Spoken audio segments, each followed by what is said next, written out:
Next topic है सुंग dynasty. Heading डाल लो आप, सुंग डायनेस्टी। इसके फाउंडर कौन है, यानी कि इसकी स्थापना किसने की थी? पुष्यमित्र सुंग। तो पुष्यमित्र सुंग इसके फाउंडर हैं। पुष्यमित्र सुंग है जो उसने 184 से लेके 148 बीसी तक रूल किया। पुष्यमित्र सुंग की जो कास्ट थी वो थी ब्राह्मण। तो ये डायनेस्टी ब्राह्मण डायनेस्टी थी, याद रखना है आपको। इसकी कैपिटल क्या थी सुंग डायनेस्टी की? दो इसकी राजधानियां थी, एक थी पाटलिपुत्र और एक थी उज्जैन। दो इसकी कैपिटल थी।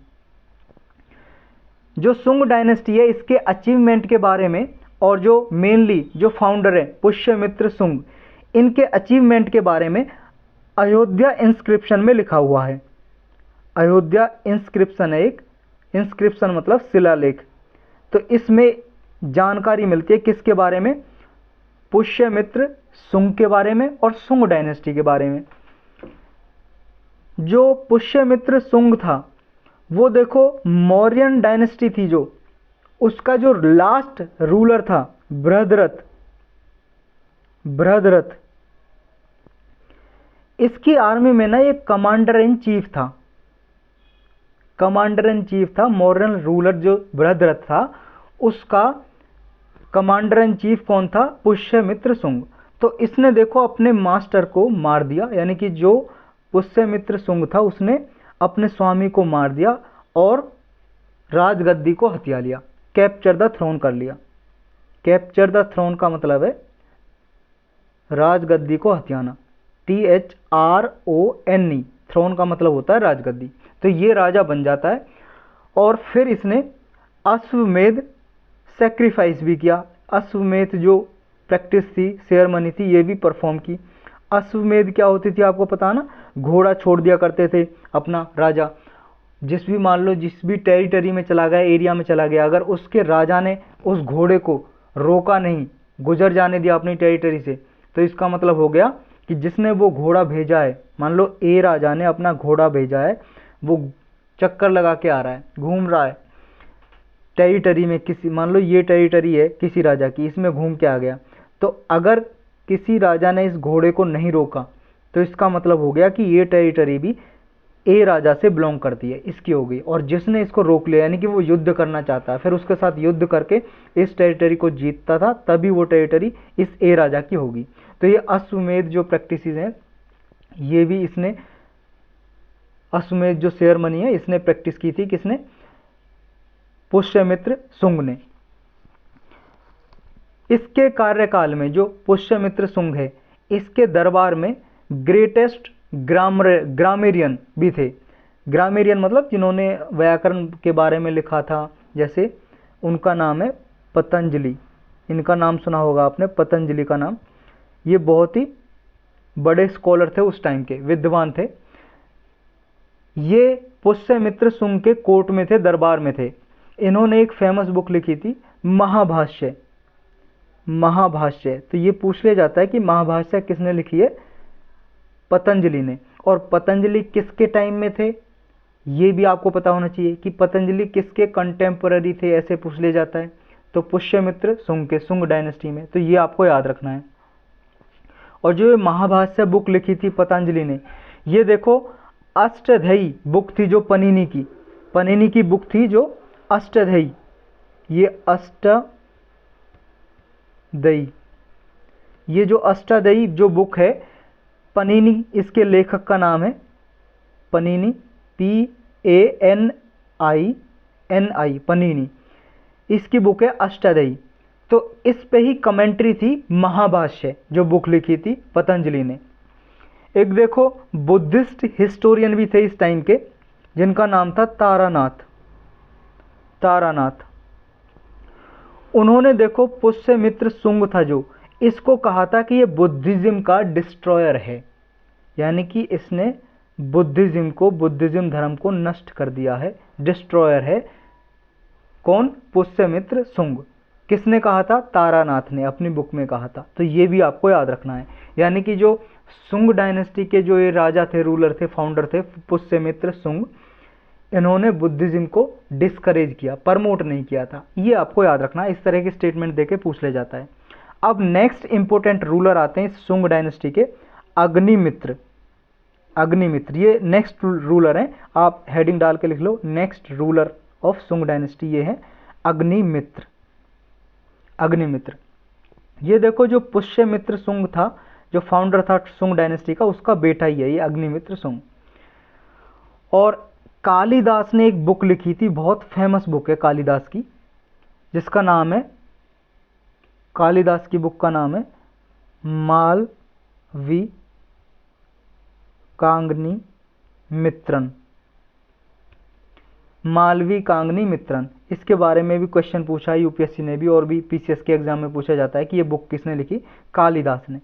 कालिदास की जो ये बुक है मालवी कांगनी मित्रन, ये एक ड्रामा बुक है, और इसके हीरो थे कौन? अग्निमित्र। अग्निमित्र इसके हीरो हैं। इस जो ड्रामा है लिखा हुआ है मालवी कांगनी मित्रम, वो जो बुक लिखी हुई है, इस बुक के हीरो कौन है? अग्निमित्र। और किसने लिखी है? कालिदास ने। तो ये आपको याद रखना है। नेक्स्ट इंपोर्टेंट रूलर आते हैं इसके भागवत। भागवत या भागभद्र भी कहा जाता है इनको, भागवत या भागभद्र के नाम से भी जाना जाता है, भागभद्र, भागभद्र या भागवत। इसके टाइम पीरियड पे क्या है देखो, एक मोस्ट फेमस एक पिलर बनाया गया था।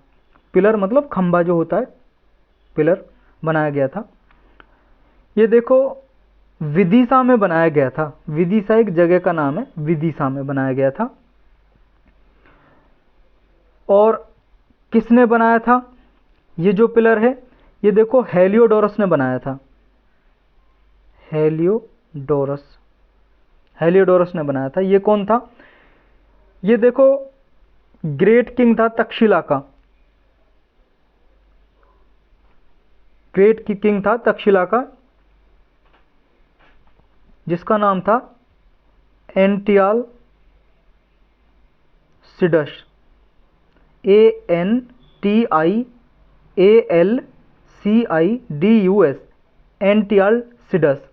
ये कहाँ का राजा था? तक्षशिला का राजा। तो इसका एम्बेसडर था कौन? हेलियोडोरस। इसने बनाया था विदिशा में ये पिलर। किसके टाइम पीरियड पे? जो सुंग डायनेस्टी का रूलर था भागवत या भागभद्र, उसके टाइम पीरियड पे बनाया था। ये जो पिलर है इसको देखो गरुड़ पिलर के नाम से भी जानते हैं, गरुड़ पिलर, गरुड़ पिलर, या फिर आप कह सकते हो बेसनगर पिलर, गरुड़ पिलर या फिर बेसनगर पिलर। इन दो नाम से इस पिलर को जाना जाता है, जो कहाँ पे? विदिशा में। किसके टाइम पीरियड पे बनाया गया था ये पिलर? भागवत या भागभद्र के टाइम पीरियड पे बनाया गया था। और किसके बारे में इंफॉर्मेशन देता है? सुंग डायनेस्टी के बारे में इंफॉर्मेशन देता है ये। अब इसके नेक्स्ट रूलर के बारे में जानते हैं। सुंग डायनेस्टी का जो नेक्स्ट इंपोर्टेंट रूलर था वो था देवभूति। देवभूति सुंग डायनेस्टी का ही रूलर है ये, लेकिन जो देवभूति है, जो ये लास्ट रूलर भी था और इंपॉर्टेंट रूलर भी था, और लास्ट रूलर था इसका। किसका? सुंग डायनेस्टी का आखिरी राजा था देवभूति। किसका? सुंग वंश का, सुंग डायनेस्टी का। इसको देखो, इसके मिनिस्टर ने मार दिया। देवभूति जो राजा था, इसका मंत्री था वासुदेव। वासुदेव, और वासुदेव ने देवभूति को मार दिया, और वासुदेव ने एक नई डायनेस्टी की स्थापना कर दी। कौन सी dynasty? Kanva dynasty, KANVA, Kanva dynasty. किसने की है इसकी स्थापना? कौन है इसका फाउंडर? वासुदेव। और वासुदेव कौन था? जो सुंग डायनेस्टी का लास्ट रूलर था देवभूति, उसका मिनिस्टर था वासुदेव। तो वासुदेव ने देवभूति को मार के कण्व डायनेस्टी की स्थापना कर दी। और कण्व जो डायनेस्टी है इतनी इंपॉर्टेंट नहीं है, बस यही जानना है आपको, किसने इसको बनाया था वासुदेव ने, और वासुदेव कौन था ये बता दिया। तो जो कण्व डायनेस्टी है इसका लास्ट रूलर था सुशर्मा। ये कौन है सुशर्मा? कण्व डायनेस्टी जो वासुदेव ने फाउंड की थी उसका लास्ट रूलर, आखिरी राजा है सुशर्मा। अब सुशर्मा का जो मिनिस्टर था वो था शिमुका। जो ये शिमुका है, शिमुका ने सुशर्मा को मार दिया और फिर इसने नई डायनेस्टी बना दी। सुशर्मा का जो मंत्री था शिमुका, शिमुका ने किसको मार दिया? इस सुशर्मा को मार दिया, किल्ड कर दिया, और शिमुका ने नई डायनेस्टी फाउंड कर दी जिसका नाम है सातवाहन डायनेस्टी। अब ये सातवाहन डायनेस्टी बहुत इंपॉर्टेंट है क्योंकि बहुत बार इससे क्वेश्चन पूछे जाते हैं, तो हम इसको डिटेल में पढ़ेंगे। हेडिंग डाल लो आप, सातवाहन डायनेस्टी किसने बनाई, कौन है फाउंडर? शिमुका। तो इसका फाउंडर लिख लो, फाउंडर एरो लगा दो, लिख दो शिमुका। और शिमुका कौन था आपको पता है? जो सुशर्मा था कण्व डायनेस्टी का, उसका मंत्री था शिमुका। शिमुका ने सुशर्मा को मार के, कण्व डायनेस्टी के रूलर को मार के, और फिर स्थापना की थी सातवाहन डायनेस्टी की। शिमुका को सिंधुका के नाम से भी जानते हैं, सिंधुका। तो कौन है सातवाहन डायनेस्टी के फाउंडर? शिमुका या सिंधुका, दो नाम से जाना जाता है, तो ये आपको याद रखना है। जो सातवाहन है उनको देखो आंध्राज के नाम से भी जाना जाता है, आंध्राज या आंध्रा जाति, इसके नाम से भी सातवाहनाज को जाना जाता है। सातवाहन डायनेस्टी की कैपिटल क्या थी, राजधानी? इसकी कैपिटल थी प्रतिष्ठान। प्रतिष्ठान, प्रतिष्ठान कहाँ पे? ये औरंगाबाद में। और औरंगाबाद कहाँ पे? महाराष्ट्र में। औरंगाबाद के पास है प्रतिष्ठान। इसका नेक्स्ट इंपॉर्टेंट रूलर आता है कान्हा। किसका? सातवाहन डायनेस्टी का कान्हा। ये भी इतना इंपॉर्टेंट नहीं है। नेक्स्ट रूलर फिर आता है श्री सातकर्णी। श्री सातकर्णी ये अगला राजा था। इसने देखो अश्वमेध जो सैक्रिफाइस है 2 बार परफॉर्म किया। अश्वमेध, अश्वमेध जो सैक्रिफाइस था इसने 2 बार परफॉर्म किया था। किसने? श्री सातकर्णी ने। फिर इसका नेक्स्ट रूलर आता है सातवाहन डायनेस्टी का हाल। हाला या हाल, ये इसका नेक्स्ट रूलर है। ये ग्रेट स्कॉलर था, बहुत बड़ा विद्वान था, ये पोइट भी था, कवि था, ये कविताएं लिखा करता था। इसने देखो एक बुक लिखी थी गत सप्तशती, गत सप्तशती, ये इसकी बुक का नाम है। किसका? हाला ने लिखी थी। ये किसका राजा था? सातवाहन डायनेस्टी का ही राजा है। इसमें देखो गत सप्तशती है जो, इसमें 700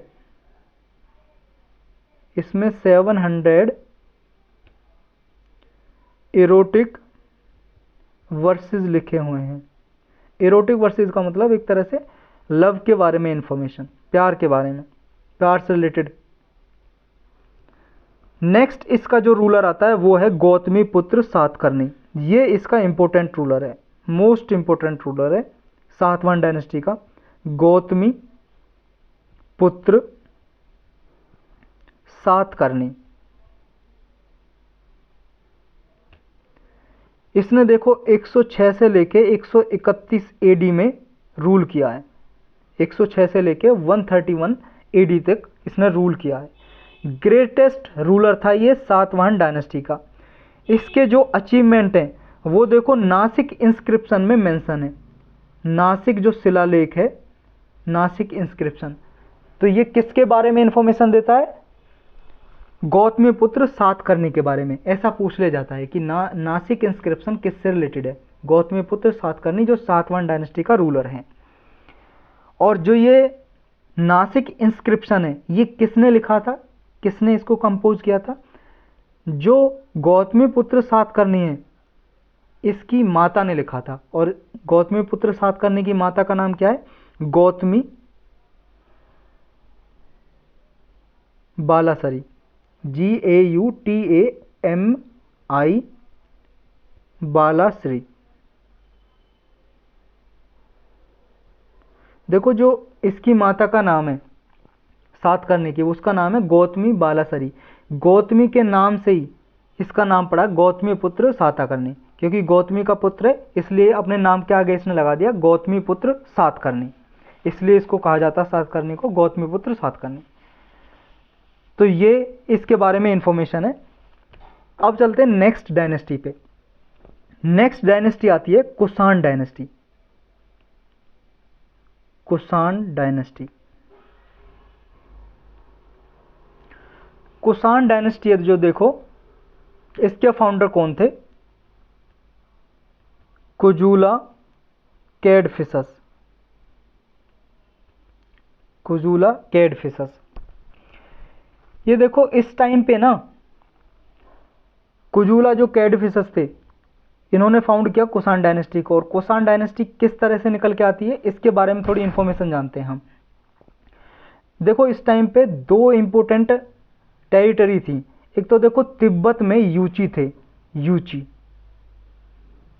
ये रूल कर रहे थे यूची, और एक हुन थे जिनको ह्यांग नू भी बोला जाता था या हुन बोला जाता था, HUNA, हुन या ह्यांग हुन, ह्यांगनू या हुन कहा जाता था इनको। ये मोस्ट पावरफुल रूलर थे उस टाइम के। तो इन्होंने क्या किया, यूची जो रूलर थे ये कौन थे? तिब्बत में रूल कर रहे थे। एक तो तिब्बत में इनको लिटिल यूची बोला जाता था। तिब्बत में जो रूल कर रहे थे यूची, उनको लिटिल यूची बोला जाता था। और एक सिरदरिया, ये सिरदरिया जगह थी अफगानिस्तान में, अभी भी है, मतलब सिरदरिया SYRDARYA सिरदरिया, ये अफगानिस्तान में, इनको ग्रेट यूची बोला जाता था। तो दो जगह ये रूल कर रहे थे, तिब्बत में और सिरदरिया में। तो जो ये हुन थे इन्होंने ना यूचियों को हरा दिया, युद्ध में डिफीट कर दिया। किसने? हुन ने। और जब ये डिफीट हो गए, हार गई यूची, तो ये माइग्रेट कर गए। ये लोग थे जो यहां से चले गए। अब जो ये ग्रेट यूची थे, जो सिरदरिया में रह रहे हैं, ये आगे फर्दर डिवाइड हो गए, माइग्रेट कर गए यहां से और फिर आगे ये फर्दर डिवाइड हो गए। और ये जब डिवाइड हुए तो ये इनकी शाखा बट गई, 5 ब्रांच बट गई। कौन बट रहे हैं? जो ग्रेट सूची थे उनकी 5 ब्रांच हो गई थी। अब उनमें से एक ब्रांच निकल के आती है कुइशुंग।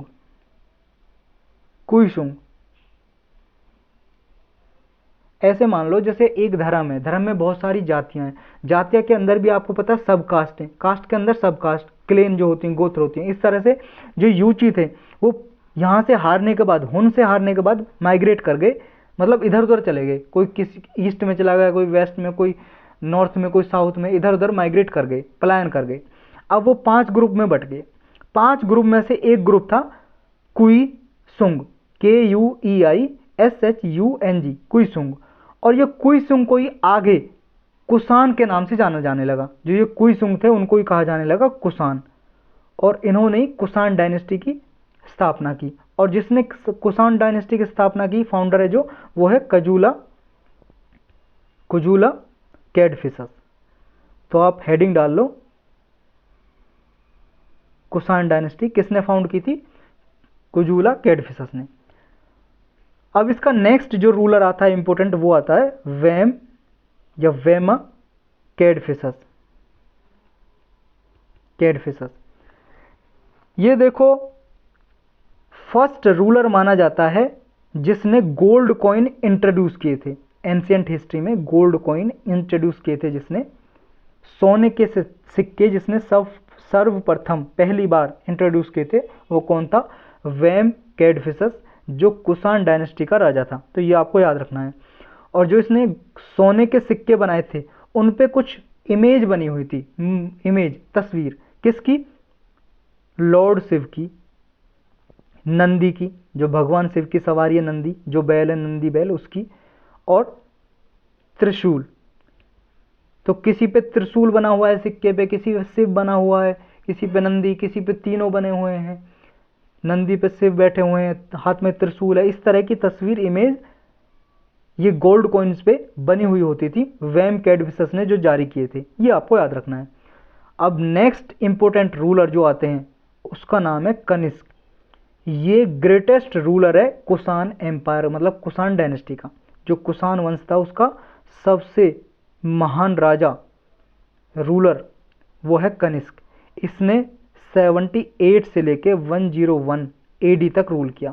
देखो, हमें सारे जो टाइम पीरियड याद करने की जरूरत नहीं है, लेकिन जो मोस्ट इंपोर्टेंट राजा है, रूलर है, उसका टाइम पीरियड आपको याद होना चाहिए। क्योंकि देखो क्या होता है, बहुत सारे ऐसे क्वेश्चन आते हैं स्टेटमेंट में, आप कुछ डेट अगर आपको याद है उनके बारे में तो वो एलिमिनेट करके निकाल सकते हो। जैसे मान लो कुषाण का या कनिष्क का कोई कंटेम्प्रेरी पूछे और इसका टाइम पीरियड आपको याद है, 78 से लेकर 101 एडी तक इसने रूल किया था, तो इस तरह आप इस टाइम पीरियड से हिसाब लगा के कुछ एलिमिनेट कर सकते हो। तो जो कनिष्क था ये ग्रेटेस्ट रूलर था कुषाण डायनेस्टी का। इसने देखो कश्मीर को भी जीत लिया था, कश्मीर को जीत लिया इसने। और ये देखो बुद्धिज्म का स्टॉन्च फॉलोअर था, मतलब एक तरह से बहुत ज़्यादा मानता था ये बौद्ध धर्म को, बौद्ध धर्म इसने अपना लिया था, बुद्धिज्म को। तो ये भी आपको याद रखना है, कनिष्क किसका फॉलोअर था, बुद्धिज्म का, ये आपको याद रखना है। इसने देखो एक स्तूप भी बनाया था पेशावर में, पेशावर, पेशावर का पहला नाम था पुरुषपुर, पुरुषपुर।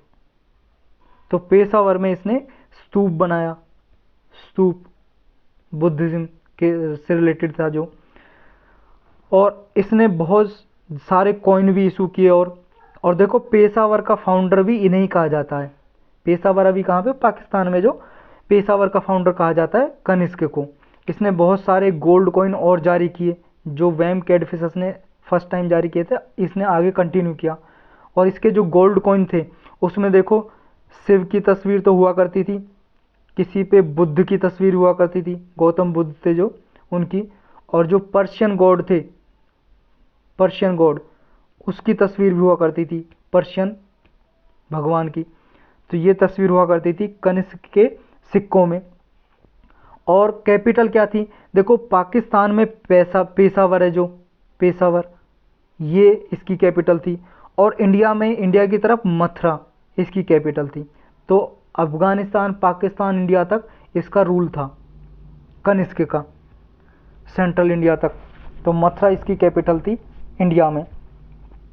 और देखो ये आर्ट एंड आर्किटेक्चर से बहुत प्यार करता था, उसका पैट्रनेज माना जाता है, एक तरह से पैट्रन किंग था, मतलब रक्षा की थी आर्ट एंड कल्चर की, आर्किटेक्चर की। तो ये भी इंपॉर्टेंट है, याद रखना है आपको। इसके टाइम पीरियड में देखो इसके दरबार में जो कनिष्क था, बहुत ही फेमस स्कॉलर थे, विद्वान थे। एक देखो अश्व घोष, अश्व घोष, अश्व घोष था जो, इसको इंडियन मिल्टन भी बोला जाता है, इंडियन मिल्टन, इंडियन मिल्टन, अश्व घोष को। नागार्जुन के बारे में आपने पढ़ा होगा, नागार्जुन, नागार्जुन भी इसके टाइम पीरियड में था, कनिष्क के टाइम पीरियड में इसके दरबार में। इसको देखो इंडियन आइंस्टाइन बोला जाता है, किसको, नागार्जुन को, इंडियन आइंस्टाइन। आइंस्टाइन के बारे में तो आप जानते होंगे, साइंटिस्ट था जो। तो इसको इंडियन आइंस्टाइन बोला जाता है नागार्जुन को। तो ऐसा भी पूछ लिया जाता है, आइंस्टाइन, इंडियन आइंस्टाइन किसको कहा जाता है, नागार्जुन को। एक वासुमित्र, वासुमित्र इसके टाइम पीरियड में था।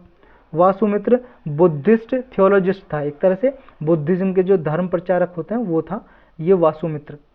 और चारक, चारक, चारक भी था, जो मेडिसिन, बायोलॉजी के बारे में जानता था, विद्वान था चारक।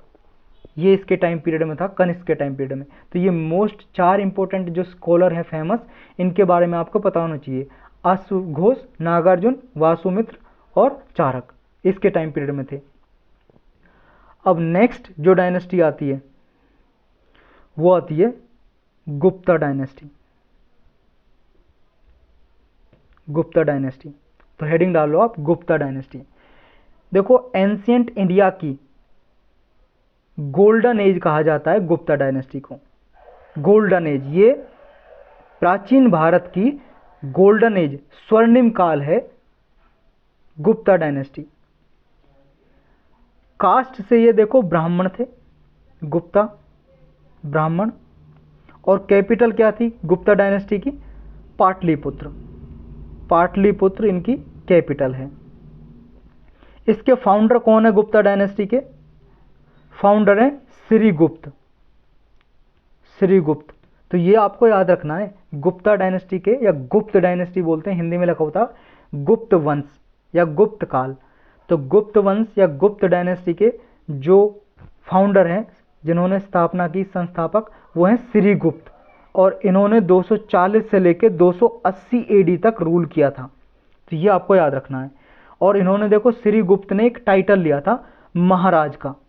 तो ये पूछ लिया जाता है कि जो श्रीगुप्त है उसने किसका टाइटल लिया था, मतलब अपने नाम के आगे लगा देते हैं ना महाराज, महाराज श्रीगुप्त टाइटल लिया था इन्होंने, अडॉप्ट किया था, टुक, मतलब ही टुक द टाइटल ऑफ महाराज। ये आपको याद रखना है। नेक्स्ट इंपोर्टेंट रूलर आते हैं घटोत्कच। घटोत्कच, ये घटोत्कच वो सेम नाम है जो महाभारत में भीम का पुत्र था घटोत्कच, लेकिन ये अलग है, वो नहीं है, याद रखना आपको। घटोत्कच ये नेक्स्ट रूलर है जिसने 280 से लेके 319 एडी तक रूल किया था।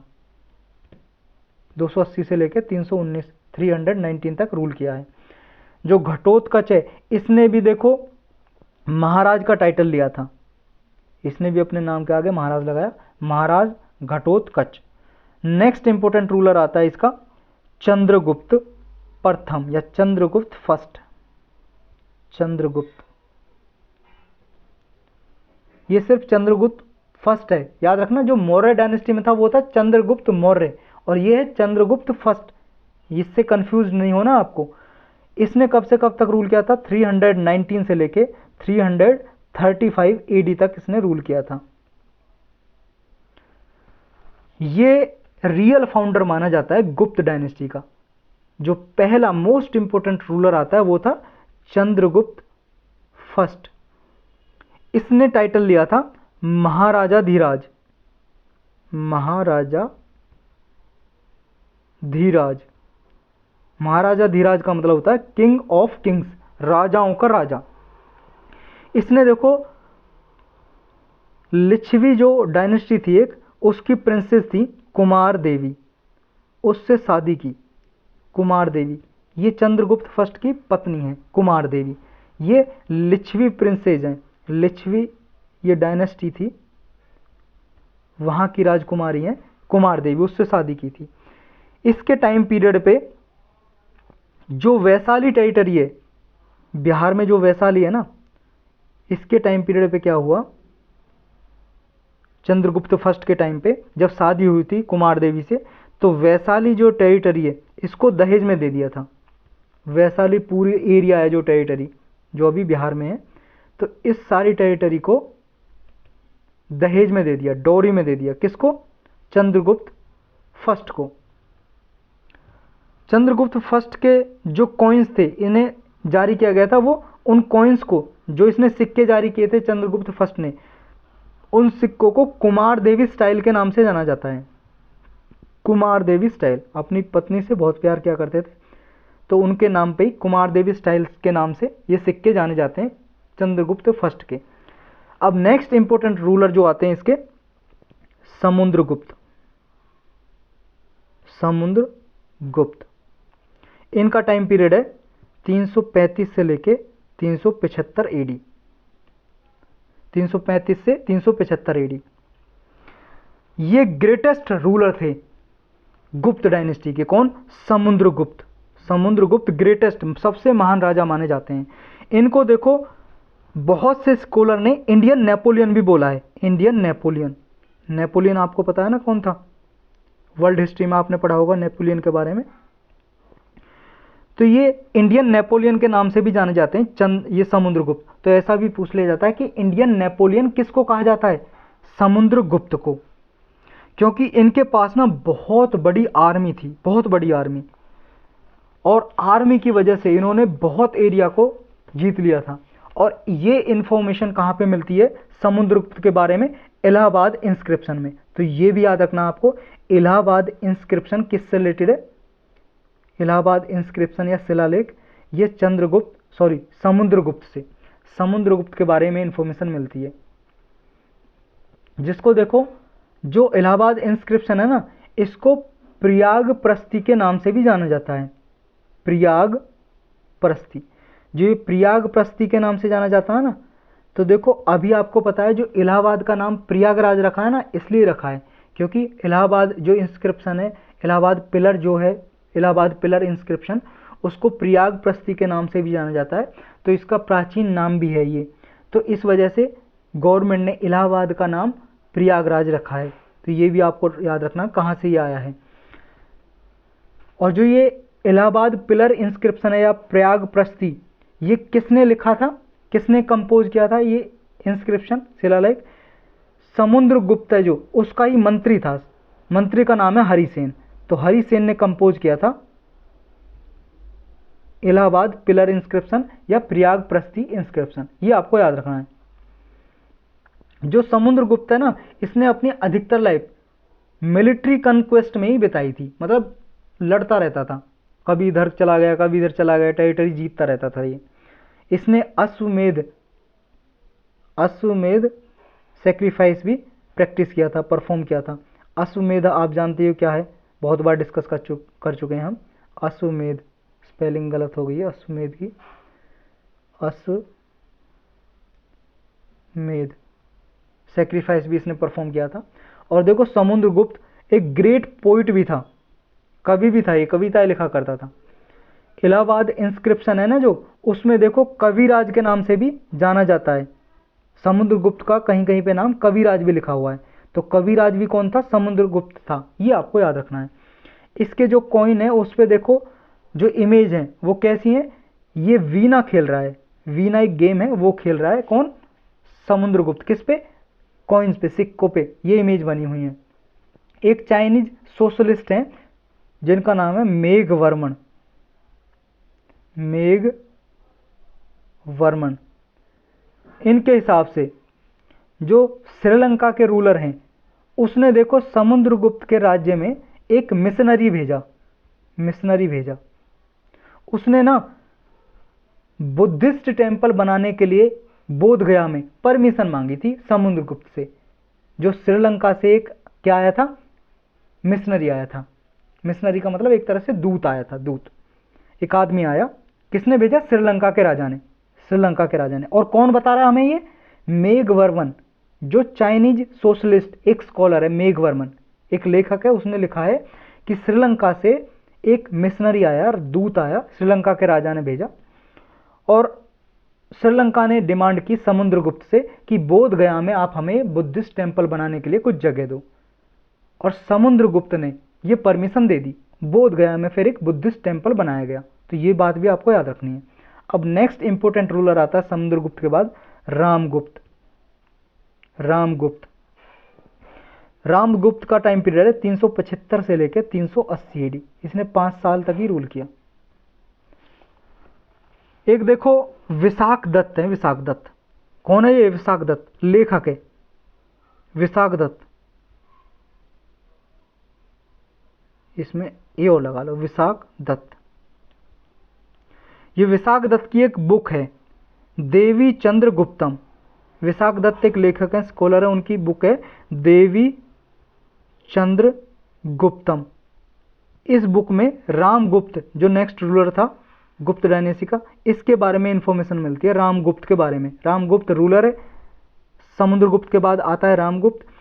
और जो विशाख दत्त है ये स्कॉलर है, इसने देवी चंद्रगुप्त या चंद्रगुप्तम ये बुक है, इसके बारे में लिखा है, रामगुप्त के बारे में। इसमें कहा था कि देखो जो रामगुप्त का बड़ा भाई था वो था, रामगुप्त बड़ा भाई था और इसका छोटा भाई था, क्योंकि बड़ा भाई रूलर बन गया, इसका छोटा भाई था चंद्रगुप्त सेकंड। एक चंद्रगुप्त फर्स्ट आया था, अब ये चंद्रगुप्त सेकंड या द्वितीय बोल सकते हो आप हिंदी में। इसको चंद्रगुप्त विक्रमादित्य के नाम से भी जाना जाता है। चंद्रगुप्त विक्रमादित्य,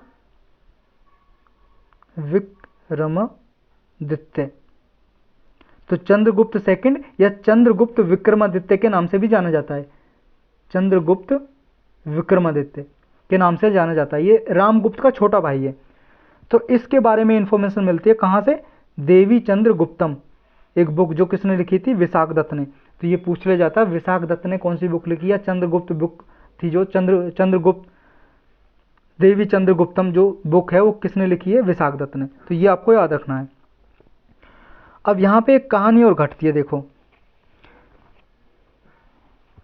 ये जो रामगुप्त है इसने ना शक रूलर जो थे उसने आक्रमण कर दिया। कहाँ पे? गुप्त डायनेस्टी पे के जो टेरिटरी है उस पे शक रूलर था।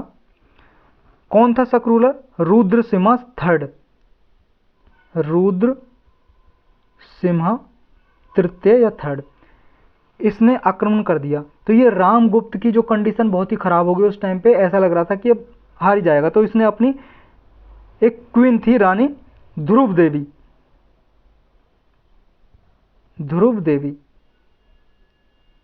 ध्रुव देवी को सरेंडर कर दिया। किसको दे दिया? रुद्र सिम्हा थर्ड को। अब रुद्र सिम्हा थर्ड जीत के चला गया, शक रूलर था ये, और इसकी पत्नी को ले गया, रानी को ले गया। किसकी को? रामगुप्त जो था, ध्रुव देवी उसकी रानी को ले गया। चंद्रगुप्त विक्रमादित्य इसका छोटा भाई था, इसको अच्छा नहीं लगा, इसने विरोध किया, ये लड़ाई में कूद गया। इसने जो शक रूलर है रुद्र सिम्हा थर्ड इसको मार गिराया, और बाद में इसको मारने के बाद जो रामगुप्त था इसका बड़ा भाई जिसने अपनी रानी को सरेंडर कर दिया था, दे दिया था, इसको भी मार दिया। रामगुप्त को भी मार दिया, रुद्र सिम्हा थर्ड को भी मार दिया, और ध्रुव देवी को ले आया, और फिर ध्रुव देवी से शादी कर लेता है। तो चंद्रगुप्त विक्रमादित्य ने शादी कर ली ध्रुव देवी से। किसकी पत्नी थी? इसके बड़े भाई की, जो बड़े भाई ने सरेंडर कर दी थी रुद्र सिम्हा थर्ड को। तो रुद्र सिम्हा थर्ड को भी मार दिया, रामगुप्त को भी मार दिया, और ध्रुव देवी से शादी कर ली। और नेक्स्ट इंपोर्टेंट रूलर आ जाता है चंद्रगुप्त विक्रमादित्य, जिसने 380 से लेके 412 एडी तक रूल किया। अब इसने टाइटल लिया था विक्रमादित्य का और सकारी का। तो सकारी के नाम से भी जाना जाता है चंद्रगुप्त विक्रमादित्य को, ये भी आपको याद रखना है। इसने देखो सेकंड कैपिटल बनाई अपनी, सेकंड कैपिटल किसकी? गुप्त डायनेस्टी की। फर्स्ट कैपिटल क्या थी? पाटलिपुत्र थी, सेकंड इसने उज्जैन बना दी। तो दो कैपिटल हो गई गुप्त की, गुप्त डायनेस्टी की, एक तो पाटलिपुत्र और एक उज्जैन, सेकंड कैपिटल। इसने देखो कुबेर नाग, एक रानी थी कुबेर नाग, इससे शादी कर ली। एक तो है इसकी पत्नी ध्रुव देवी, दूसरी शादी कर ली। राजा है भाई साहब, कितनी भी शादी कर सकता है। कुबेर नाग ये कौन है? नाग डायनेस्टी थी, एक नाग डायनेस्टी की रानी थी कुबेर नाग, उससे बिलोंग करती थी। और देखो ये पहला रूलर था चंद्रगुप्त विक्रमादित्य जिसने सिल्वर कॉइन इंट्रोड्यूस किए। ये पहला राजा माना जाता है रूलर जिसने चांदी के सिक्के जारी किए थे, सिल्वर कॉइन, चांदी के सिक्के जारी किए। और इसके कोर्ट में देखो नवरत्न थे, नवरत्न मतलब 9 स्कॉलर थे इसके कोर्ट में, जिसमें इंपोर्टेंट हैं कालिदास, अमर सिम्हा, कालिदास, अमर सिम्हा, धनवंतारी, और एक है आपके विरामिहिर। तो ये 9 में से 4 इंपोर्टेंट जरूर आपको याद रखने हैं, इसके दरबार में थे नवरत्न में से कालिदास, अमर सिम्हा, धनवंतारी और विरामिहिर। इसके जो अचीवमेंट है वो देखो मेहरौली इंस्क्रिप्शन में मिलते हैं। मेहरौली, तो मेहरौली पिलर है ना, मेहरौली पिलर कहाँ पे है? ये मेहरौली आयरन पिलर, ये दिल्ली में है। आपने देखा होगा कुतुब मीनार है जो दिल्ली में, उसके पास है मेहरौली आयरन पिलर इंस्क्रिप्शन। तो ये इंफॉर्मेशन मिलती है चंद्रगुप्त विक्रमादित्य के बारे में, उसमें इस मेहरौली आयरन पिलर इंस्क्रिप्शन में ओनली चंद्र नाम मेंशन है। और देखो जो मेहरौली आयरन पिलर है इतने टाइम का बना हुआ है, ये पिलर जो खंबा है अभी तक इसमें रस्ट नहीं लगा है, जंग नहीं लगा है। तो उस टाइम पे भी इस तरह की जो स्टेनलेस स्टील आज बनाई जाती है ना, स्टेनलेस स्टील हाईली बहुत बड़ी बड़ी कंपनियों में जैसे टाटा स्टील कंपनी में या फिर जो सेल है ऐसी कंपनियों में बनाई जाती है, तो इस तरह की टेक्नोलॉजी उस टाइम पे भी थी। सोच लो आज से जो ये 400 एडी के लगभग की बात है, तो 400 एडी मान लो लगभग 1600-1700 साल पहले तक भी ये टेक्नोलॉजी थी कि ऐसा लोहा ऐसा स्टील बनाया जा सकता था जिसमें जंग ना लगे। तो मेहरौली आयरन पिलर इंस्क्रिप्शन किससे रिलेटेड है? चंद्रगुप्त विक्रमादित्य, ये आपको याद रखना है। और जो ये आयरन पिलर है ये किसने बनवाया था? कुमारगुप्त ने। और कुमारगुप्त कौन है? ये चंद्रगुप्त विक्रमादित्य के बाद नेक्स्ट रूलर आता है कुमारगुप्त फर्स्ट। 412 से लेके 455 एडी तक इसने रूल किया था, ये लिखना है आपको। इसने टाइटल लिया था महेंद्र आदित्य का टाइटल लिया था किसने? कुमारगुप्त फर्स्ट ने, महेंद्र आदित्य। इसके अचीवमेंट है जो कुमारगुप्त फर्स्ट के, वो बेलासाद, ये जो गुप्ता डायनेस्टी है ना इसमें इंस्क्रिप्शन बहुत आते हैं, ये आपको याद रखना है। बिलसाद इंस्क्रिप्शन है, ये मिला था यूपी की एटा डिस्ट्रिक्ट में, बिलसाद इंस्क्रिप्शन। इसमें इंफॉर्मेशन मिलती है कुमारगुप्त फर्स्ट के बारे में। और देखो कुमारगुप्त जो फर्स्ट है इसने ही नालंदा डायनेस्टी को बनाया था। नालंदा डायनेस्टी थी ना, सॉरी नालंदा डायनेस्टी कह रहा हूँ, नालंदा यूनिवर्सिटी जो मोस्ट इंपॉर्टेंट यूनिवर्सिटी थी उस टाइम की एजुकेशन के लिए, किसने बनाया था? कुमारगुप्त फर्स्ट ने, कुमारगुप्त प्रथम नालंदा यूनिवर्सिटी के फाउंडर हैं, ये आपको याद रखना है। और देखो इसके टाइम पीरियड में ही हुन आए थे और उन्होंने अटैक कर दिया था गुप्ता एम्पायर पे। अब कुमारगुप्त फर्स्ट के बाद आते हैं नेक्स्ट रूलर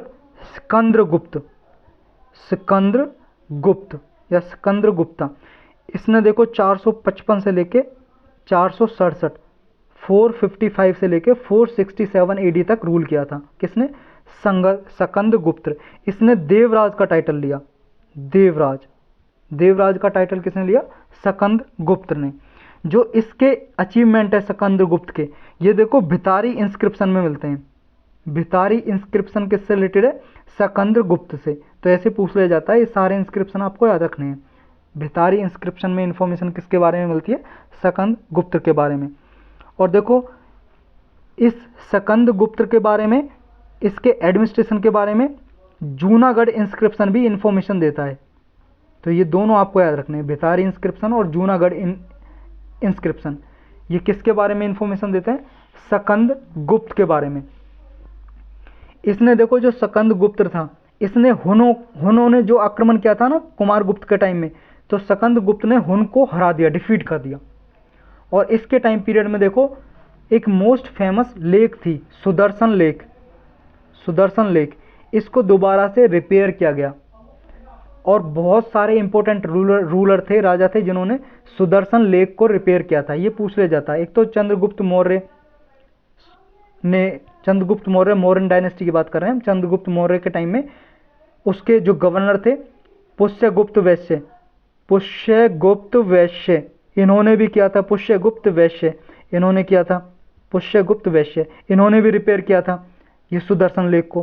फिर अशोक के टाइम में थे तुषास्पा, इन्होंने भी रिपेयर किया था। फिर एक रुद्रदामन वंशक जो रूलर थे, रुद्रदामन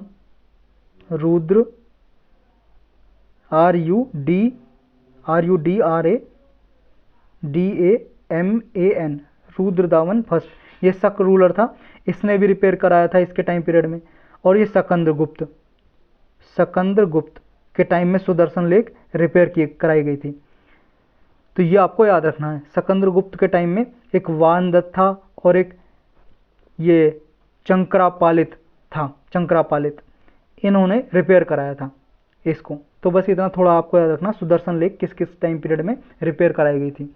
और जो सिकंदरगुप्त था, सिकंदरगुप्त, इसके मरने के बाद गुप्ता एम्पायर का डिक्लाइन शुरू हो गया।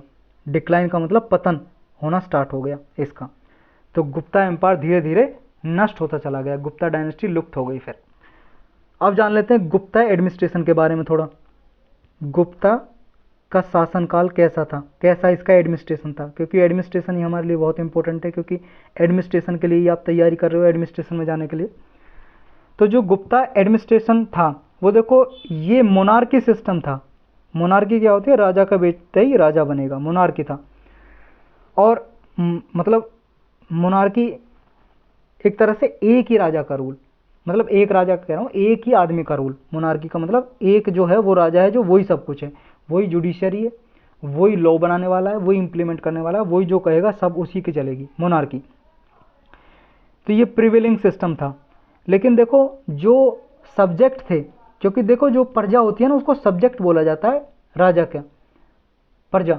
क्योंकि अब डेमोक्रेसी है, डेमोक्रेसी में तो नागरिक होते हैं, सिटीजन, इंग्लिश में बोला जाता है सिटीजन या नागरिक।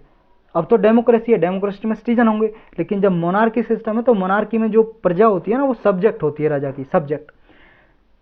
भले ही मोनार्की सिस्टम था लेकिन सब्जेक्ट जो थे, लोग थे, उनके वेलफेयर के लिए, कल्याण के लिए काम किया जाता था, स्पेशल ध्यान दिया जाता था गुप्ता पीरियड में। और इस टाइम पीरियड में देखो कंसेप्ट ऑफ डिविनिटीज था जो वो अडॉप्ट किया गया था।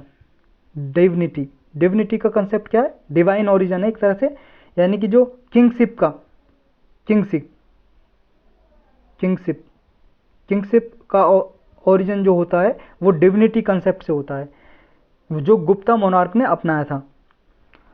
और देखो डिविनिटी का कंसेप्ट क्या बोलता है कि जो राजा है ना वो ही ईश्वर है, वो गॉड है। जो राजा है वो कौन है, गॉड है। डिविनिटी का कंसेप्ट ये बोलता है। जो समुद्रगुप्त थे उनको देखो इलाहाबाद इंस्क्रिप्शन में आपको पता है समुद्रगुप्त के बारे में इंफॉर्मेशन मिलती है। इलाहाबाद, इलाहाबाद जो पिलर इंस्क्रिप्शन था उसमें किसके बारे में इंफॉर्मेशन मिलती है, समुद्रगुप्त के बारे में।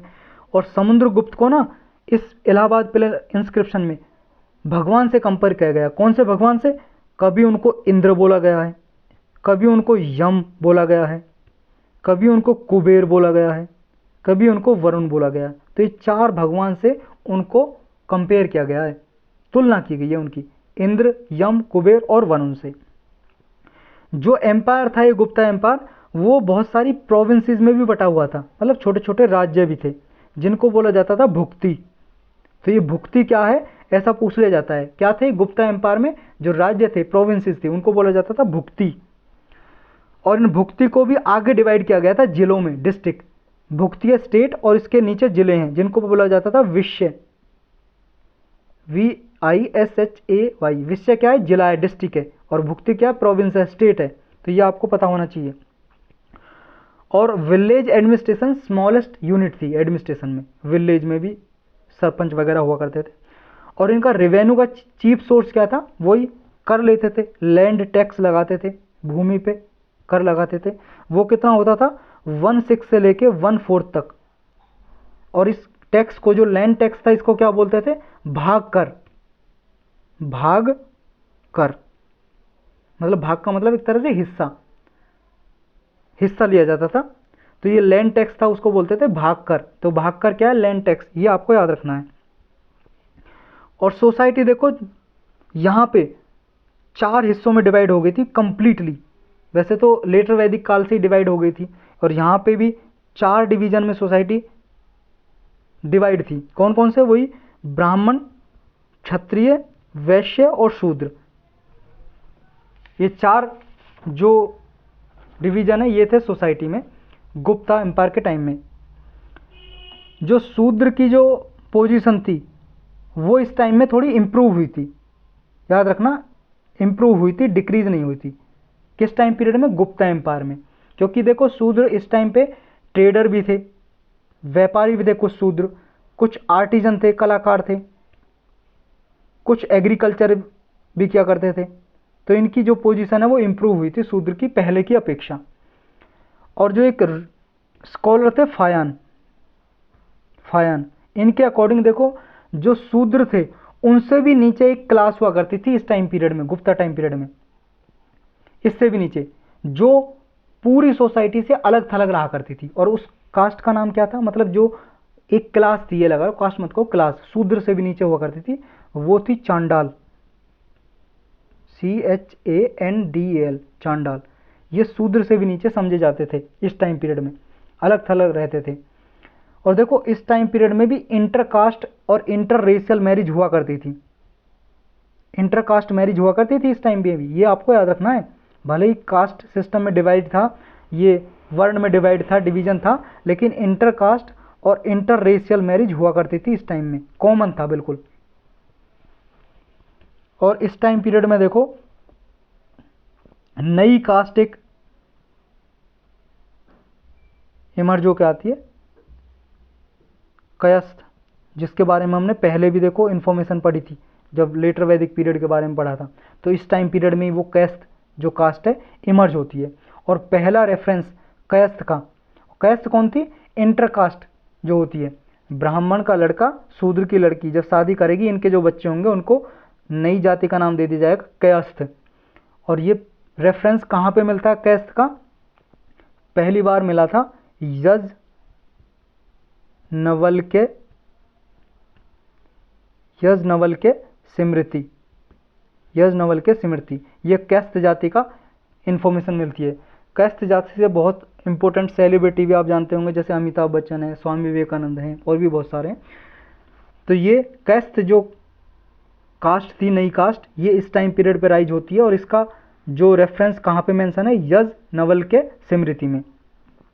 इस टाइम पीरियड में देखो सती सिस्टम भी विद्यमान था। सती सिस्टम, सती सिस्टम क्या है, अगर मान लो किसी औरत का आदमी मर गया तो जब आदमी को जलाया जा रहा है तो उस औरत को उसकी आग में धकेल देते थे, उसे भी जला देते थे जिंदी कोई।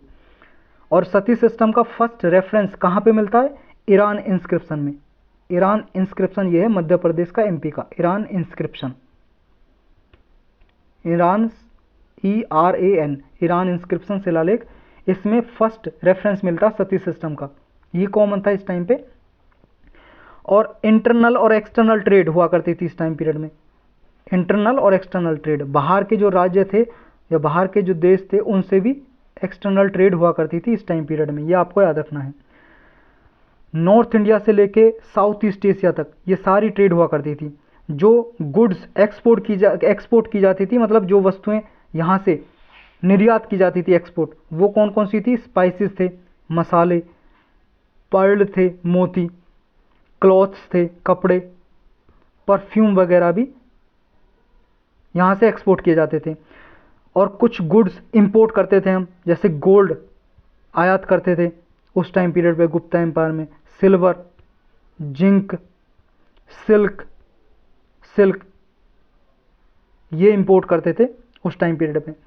मथुरा देखो, जो मथुरा है ना अभी यूपी में मथुरा, वो एक इम्पोर्टेंट कॉटन वर्क के लिए जाना जाता था प्लेस, यहाँ पे कॉटन वर्क की काम होता था सारा, कहाँ पे, मथुरा में कॉटन का काम। और वाराणसी जो था, वाराणसी, वहाँ पे सिल्क का काम होता था, सिल्क की इंडस्ट्री कहाँ पे थी, वाराणसी में, और कॉटन की इंडस्ट्री थी मथुरा में। और देखो एक दो इम्पोर्टेंट प्लेस हैं, एक है आपका भरोच, जिसको बरी गाजा के नाम से जाना जाता है, बरी गाजा या भरोच के नाम से, बरी गाजा या भरोच। और एक है आपका तमरालिप्ती, तमरालिप्ती आपका वेस्ट बंगाल में।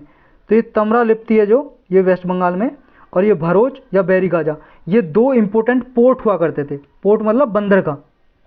तो ये भी आपको याद रखना है इस टाइम पीरियड पे, क्योंकि पूछ लिया जाता है कि भरोच, बरी गाजा या तमरालिप्ती क्या थे, तो इंपॉर्टेंट पोर्ट थे गुप्ता एम्पायर के टाइम में। और देखो भगवतिज्म इस टाइम पे बहुत ज़्यादा पॉपुलर हो गया था, भगवतिज्म, भागवत जो है वो बहुत ज़्यादा पॉपुलर हो गया था।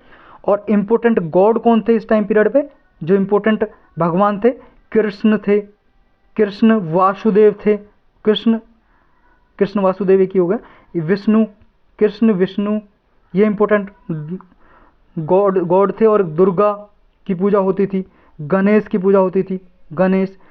तो कृष्ण, विष्णु, गणेश, दुर्गा, कार्तिकेय, कार्तिकेय, आपका काली, काली माता, सूर्यदेव, सूर्यदेव, इनकी पूजा हुआ करती थी। ये इंपॉर्टेंट गॉड हुआ करते थे।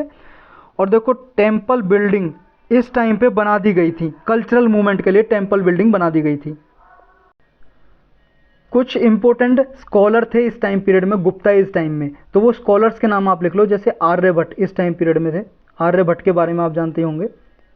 आर्यभट्ट की एक फेमस बुक है आर्यभट्टम, इसके पीछे लगा दो, ए हटा दो, IYAM, आर्यभट्टम। इन्होंने देखो आपको पता है पाई के बारे में इंफॉर्मेशन दी, ट्राइंगल का एरिया निकालने के बारे में, लूनर इक्लिप्स के बारे में बताया, जो चंद्र ग्रहण लगता है। तो ये ग्रेट एस्ट्रोनॉमर थे, मैथमेटिशियन थे आर्यभट्ट। दूसरे इंपॉर्टेंट थे व्राहमिहिर, व्राहमिहिर, ये इंपॉर्टेंट स्कॉलर भी थे, इस टाइम पीरियड में भी थे ये। व्राहमिहिर ग्रेट साइंटिस्ट थे और एस्ट्रोनॉमर थे व्राहमिहिर। इन्होंने दो इंपॉर्टेंट बुक लिखी थी, एक तो बृहत संहिता, बृहत संहिता, और दूसरी इंपॉर्टेंट बुक थी इनकी व्राहमिहिर की पंच सिद्धांतिका,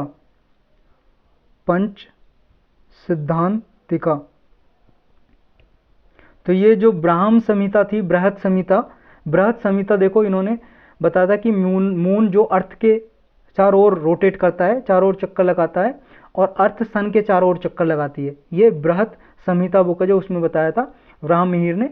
और जो पंच सिद्धांतिका जो बुक है, ये भी, इसमें भी देखो एस्ट्रोनॉमिकल इंफॉर्मेशन मिलती है। तो ये जो स्कॉलर हैं आर्यभट्ट और व्राहमिहिर, ये इंपॉर्टेंट स्कॉलर थे गुप्ता एज में। तो यहाँ पे गुप्ता एज पूरा टोटली खत्म होता है। अब नेक्स्ट जो डायनेस्टी आती है वो आती है वर्धमान डायनेस्टी। वर्धमान डायनेस्टी, इसके जो थे फाउंडर वो कौन थे? पुष्यभूति। इनको देखो पुष्यभूति डायनेस्टी के नाम से भी जाना जाता है वर्धमान डायनेस्टी को, क्योंकि पुष्यभूति है उसने फाउंड किया था, तो इसके नाम से ही वर्धमान डायनेस्टी को पुष्यभूति डायनेस्टी के नाम से भी जाना जाता है। अब इसके जो नेक्स्ट रूलर आते हैं इंपॉर्टेंट, एक आता है नरवर्धन, फिर आता है राजावर्धन, ये इंपॉर्टेंट रूलर है। नेक्स्ट रूलर फिर आता है आदित्य। ये इतने इंपॉर्टेंट नहीं है, बस नाम लिख लो आप। पुष्यभूति के बाद पुष्यभूति है, जो उसके बाद नरवर्धन, राजवर्धन, आदित्य। इन्होंने 500 से लेके 580 AD तक रूल किया था। 500 से लेके 500 से लेके 580 AD तक इन्होंने रूल किया था। फिर इसके बाद नेक्स्ट इंपॉर्टेंट रूलर आते हैं प्रभाकर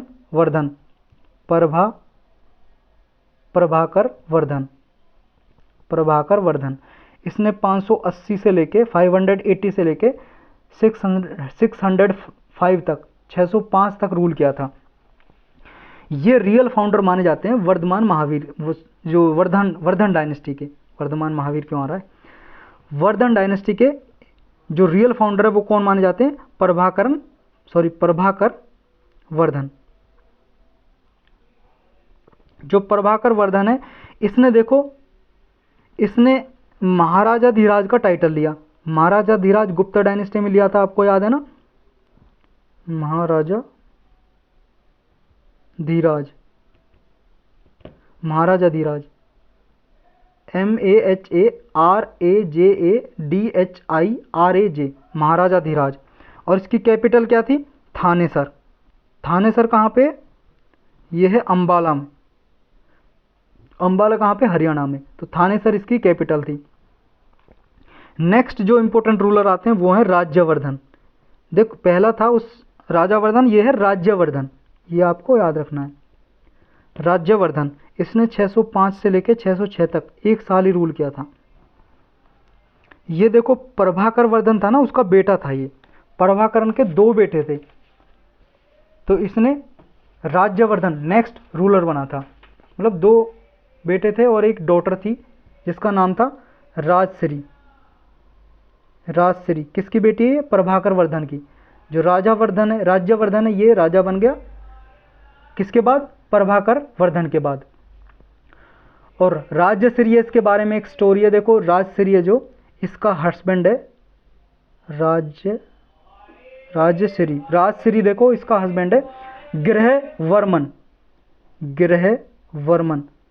गृहवर्मन देखो कन्नौज का रूलर था। ये इसका हस्बैंड था राजसिरी का। और मखौरी डायनेस्टी है, तो मखौरी या मुखारी, MAUKHARI, मोखारी डायनेस्टी। मोखारी डायनेस्टी का रूलर है कौन? ग्रहवर्मन। कहाँ पे मोखारी डायनेस्टी? कन्नौज में। लिख लो आप, मोखारी डायनेस्टी है जो ये कन्नौज में है, कन्नौज में, KANNAUJ। और उसके राजा हैं ग्रहवर्मन। उसने शादी की किससे? राजश्री से, वर्धन डायनेस्टी की रानी है, प्रिंसेस है एक तरह से, इससे शादी की। अब देखो, देवगुप्त एक मालवा का रूलर है। मालवा आपको पता है MP में, देवगुप्त एक रूलर है, देवगुप्त। इसने देखो ग्रहवर्मन जो है ना, ग्रहवर्मन, इसको मार दिया। ग्रहवर्मन कौन है? राजश्री का पति। इसको मार दिया। इसको मारने के बाद इसने, देवगुप्त ने, एक रूलर है शशांक, उससे ट्रीटी कर ली। शशांक, ये कौन है शशांक? बंगाल का राजा है ये, गौड़ा डायनेस्टी है बंगाल में, गौड़ा डायनेस्टी। गौड़ा डायनेस्टी कहाँ पे? बंगाल में। उसका राजा है शशांक। शशांक से ट्रीटी कर ली, संधि कर ली किसने? देवगुप्त ने। देवगुप्त ने संधि कर ली किसके साथ? शशांक के साथ। किसको मार के? ग्रहवर्मन को मार के। अब राज्यवर्धन जो था वो रूलर बना था। राज्यवर्धन, उसने न्यूज़ सुनी कि भाई उसका जीजा मारा गया। राजश्री का हस्बैंड था ना, कौन? ग्रहवर्मन। तो उसको मार दिया था किसने? देवगुप्त ने। जो राजश्री थी उसका हस्बैंड था, पति था ग्रहवर्मन, उसको मार दिया। तो ये खबर सुनी किसने? राज्यवर्धन, जो राजा था किसका? वर्धन डायनेस्टी का। तो इमीडिएटली उसने देवगुप्त पे अटैक कर दिया। किसने? राज्यवर्धन ने। राज्यवर्धन भाई था ना राजश्री का, राजश्री का पति मार दिया, यानी कि राज्यवर्धन का जीजा मार दिया भाई साहब। तो राज्यवर्धन था, इसने अटैक कर दिया देवगुप्त पे, क्योंकि देवगुप्त ने मारा था। तो देवगुप्त पे अटैक कर दिया और देवगुप्त को मार दिया। लेकिन आपको पता है देवगुप्त ने शशांक के साथ ट्रीटी कर रखी थी, संधि, जो बंगाल का राजा था, गौड़ा डायनेस्टी का। तो शशांक के हाथ तो चढ़ गया राज्यवर्धन। तो शशांक ने, राज्यवर्धन ने तो मार दिया देवगुप्त को, और जो शशांक था, शशांक, उसने इसको मार दिया राज्यवर्धन को। अब राज्यवर्धन भी मर गया।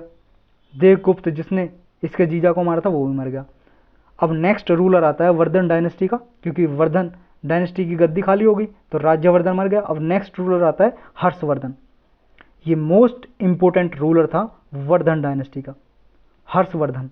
इसका टाइम पीरियड है 606 से लेके 647 AD। Harshvardhan most important ruler, केवल 16 साल की उम्र में राजा बन गया, क्योंकि राजगद्दी खाली हो गई, राजा इसको बना दिया। तो बिना इसने टाइम पीरियड वेस्ट किए हुए ये कन्नौज में चला गया। कन्नौज में कौन था राजा? इसका जीजा ग्रहवर्मन। तो यहाँ पे एक जंगल में बुद्धिस्ट मॉन्क मिला, कन्नौज में बुद्धिस्ट मॉन्क मिला। किसको? हर्षवर्धन को, जिसका नाम है दिवाकर मित्र। दिवाकर मित्र कौन है? एक बुद्धिस्ट मॉन्क है, मतलब बुद्ध धर्म में जो साधु संत होते हैं, बुद्धिस्ट मॉन्क। ये मिला किसको? हर्षवर्धन को। इसने बताया कि राजश्री कहाँ पे है, क्योंकि राजश्री भाई साहब इसका पति मर गया, ये भटक रही है। तो राजश्री थी जो ये सती होने जा रही थी, अपने आप को सती कर रही थी, जला रही थी अपने आप को। तो इसने अपनी बहन को ढूंढ लिया जब ये सती होने जा रही थी और रोक लिया। ये स्टोरी है हर्षवर्धन के बारे में। और एक इंपॉर्टेंट स्कॉलर है ह्यानसांग। ये देखो हर्षवर्धन के टाइम में आए थे इंडिया में ह्यानसांग। इन्होंने इन्फॉर्मेशन दिया वर्धन डायनेस्टी के बारे में भी, इंडिया के बारे में। तो ह्यानसांग था, उसके अकॉर्डिंग जो शशांक था, शशांक की डेथ के बाद, शशांक मारा गया भाई साहब। शशांक की डेथ के बाद हर्षवर्धन ने मार दिया, क्योंकि इसने इसके भाई को मारा था ना, राज्यवर्धन को। तो ये हर्षवर्धन है जो, हर्षवर्धन ने शशांक को मारने के बाद बंगाल पे भी कब्जा कर लिया, क्योंकि बंगाल का राजा कौन था? शशांक गौड़ा डायनेस्टी का। इसको मार दिया और हर्षवर्धन ने बंगाल को कब्जा कर लिया। और ह्यानसांग के अकॉर्डिंग जो शशांक है ना, ऐसा माना जाता है कि शशांक ने ना बोधि ट्री को काट दिया था। और बोधि ट्री को काट दिया, इसलिए इसको श्राप लग गया कि उसी साल ही मारा गया।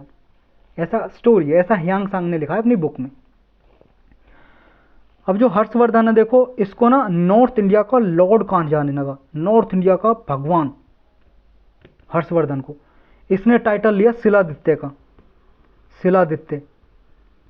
और ये भगवान शिव का डिवोटी था, याद रखना किसका भक्त था हर्षवर्धन, भगवान शिव का। शिलादित्य का टाइटल लिया इसने। इसने देखो बुद्धिज्म को भी पैट्रनेज किया था, ये नफरत नहीं करता था बुद्धिज्म से भी, तो ये बात आपको याद रखनी है। ऐसा कह दिया जाता है कि बुद्धिज्म को प्रमोट किया या फिर एनकरेज किया, प्रमोट किया या डिस्करेज किया, तो बुद्धिज्म का पैटर्न था कौन, हर्षवर्धन। पैटर्न मतलब रक्षक था। इसने देखो नालंदा जो यूनिवर्सिटी बनाई थी ना कुमारगुप्त वन ने, गुप्ता डायनेस्टी का जो रूलर था Kumaragupta first, Nalanda dynasty, sorry Nalanda dynasty क्यों आ रहा है, नालंदा यूनिवर्सिटी जो बनाई थी, नालंदा यूनिवर्सिटी। तो नालंदा यूनिवर्सिटी के लिए 100 गांव 100 विलेज डोनेट किए थे हर्षवर्धन ने। किस लिए, कि नालंदा यूनिवर्सिटी को और फैलाओ, बड़ा करो, इसको एजुकेशन दी जाती है और एजुकेशन को बढ़ाने के लिए इसने 100 विलेज डोनेट कर दिए। हर्षवर्धन की माता का नाम था यशोमती, यशोमती। ये भी देखो ये ऐसी महिला थी कि अपनी पति की डेथ से पहले ही सती बन गई थी यशोमती। इससे डर था इसके पति मर जाएंगे तो उसके बाद ये जी नहीं पाएगी, इसलिए इसने पहले ही अपनी हत्या कर ली, मर गई है पहले यशोमती, सती हो गई। तो ये भी याद रखना है कि एंशिएंट हिस्ट्री में किसकी माता अपने हस्बैंड के मरने से पहले ही सती हो गई, यशोमती हर्षवर्धन की माता है, ये आपको याद रखना है। ये जो हर्षवर्धन है उसने 2 असेंबली ऑर्गेनाइज की थी, मतलब 2 सभा बुलाई थी इसने, असेंबली। एक तो इसने कन्नौज में बुलाई थी, कन्नौज को अपनी कैपिटल बना दिया था इसने कन्नौज में, और दूसरी बनाई थी प्रयाग में, प्रयाग नाम था इलाहाबाद का। तो 2 ये असेंबली बुलाई थी। जो कन्नौज में हुई थी ये 643 एडी में हुई थी ये सभा, और जो ये हुई थी प्रयाग ये भी 643 एडी में हुई थी। ये टाइम पीरियड आपको याद रखना है। जो कन्नौज में चली थी वो 23 दिन चली थी सभा, और जो ये प्रयाग में इलाहाबाद में चली थी वो 75 दिन चली थी, ये याद रखना आपको। जो कन्नौज में जो सभा हुई थी उसका प्रेसिडेंट था ह्यांग सांग, जो चाइना से आया था ना, तीर्थयात्री एक बन के, एक तरह से स्कॉलर था ह्यांग सांग, स्कॉलर था, विद्वान था, हिस्टोरियन था ह्यांग सांग, वो प्रेसिडेंट था कन्नौज की सभा का। और जो प्रयाग में इलाहाबाद में प्रेसिडेंट कौन था, कोई भी नहीं था। प्रयागराज में जो था इलाहाबाद में, ऐसा कहा जाता है कि यहाँ पे हर्षवर्धन ने 50,000 लोगों को डोनेट किया था, गिफ्ट दिया था 50,000 लोगों को, प्रयागराज में जो सभा हुई थी। और जो कन्नौज में जो सभा होती है उसमें देखो जो ह्यान सांग प्रेसिडेंट थे, इसमें क्या था कि यहाँ पे महायान बुद्धिज्म को डिस्कस किया गया था। बुद्धिज्म के बारे में मैंने पढ़ा था, आपको पता है महायान और हिनायान 2 मेन सेक्ट में बट गया था, तो यहाँ पे महायान बुद्धिज्म को डिस्कस किया गया था। और यहाँ पे देखो असेंबली में इनवाइट किए गए थे 3000 बुद्धिस्ट मोंक को बुलाया गया था, 3000 ब्राह्मण को बुलाया गया था, कहाँ पे, कन्नौज में जो सभा हो रही है। और 3000 नीर ग्रंथ को बुलाया गया था। नीर ग्रंथ एक तरह से साधु ही हैं, नीर ग्रंथ, नीर ग्रंथ की स्पेलिंग ये है, नीर ग्रंथ। और देखो 1000 स्कॉलर्स को भी बुलाया गया था, यानी कि बहुत बड़ी सभा होती है कन्नौज में। किसके टाइम पे, हर्षवर्धन के टाइम पे, हर्षवर्धन ने कराया था। और देखो हर्षवर्धन के बाद वर्धन डायनेस्टी का पतन होना स्टार्ट हो गया, और इसी के साथ हमारा जो इम्पोर्टेंट जो एरिया है एंशिएंट इंडिया का वो समाप्त होता है। एंशिएंट इंडिया खत्म हो गया भाई साहब, फिनिश। अब इसके बाद हम पढ़ेंगे मेडिवल इंडिया के बारे में।